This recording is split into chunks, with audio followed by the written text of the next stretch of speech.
Happy Tears Day.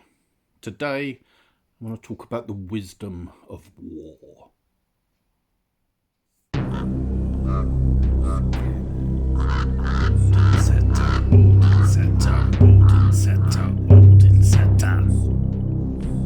So this weekend, I went to the Imperial War Museum in London. It's the first time I've been for many, many years. And I had the privilege to meet a friend there that we'd never met before, but we'd known each other for many years too. But he lives in Germany, and so we got to meet each other finally. That was great. Hey, Kane. And the thing that is really, really striking about the Imperial War Museum is that it's not about any celebration of war, because really war isn't something to celebrate. It is at times a sad necessity.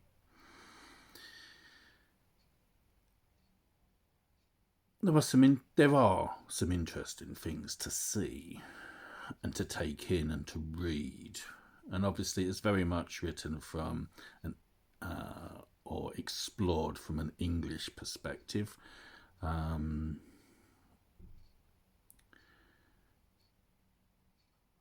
It's definitely worth a visit if you are capable of.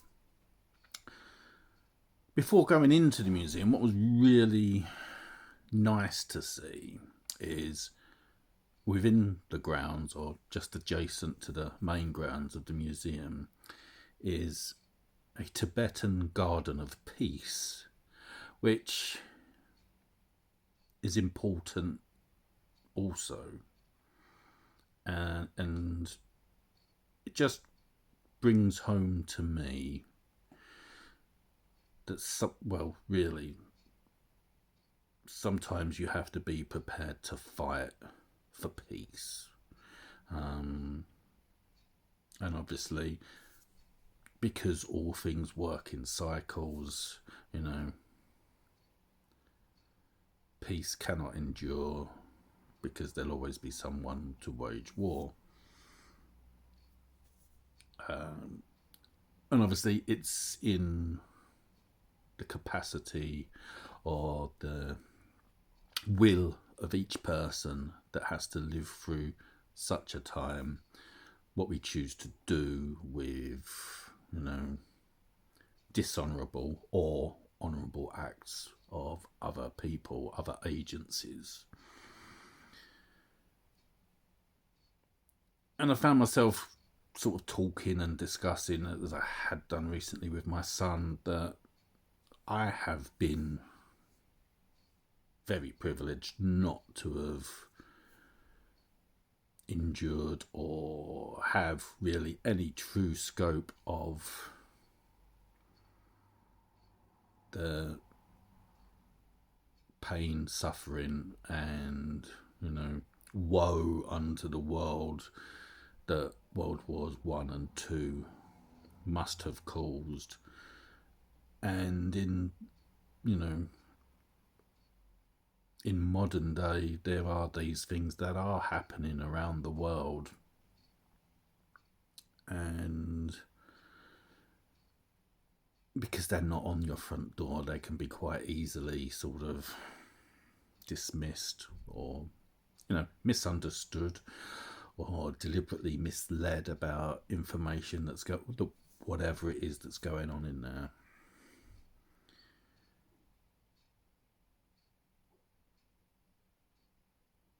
I think it's really just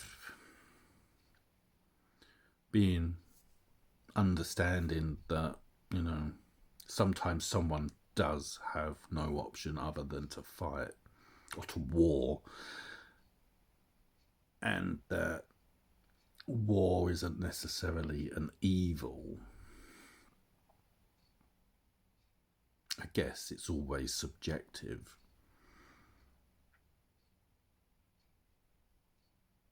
No one really wants a world where there's war going on. It is an unpleasant thing. peace is much better for everyone. But yet we live in cycles, and that is as it is. I guess I'm just feeling a little bit humble and aware of my position in the universe as it is.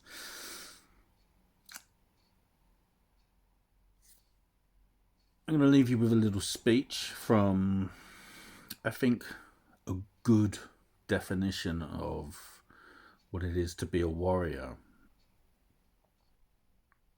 but what it is to have wisdom as well. And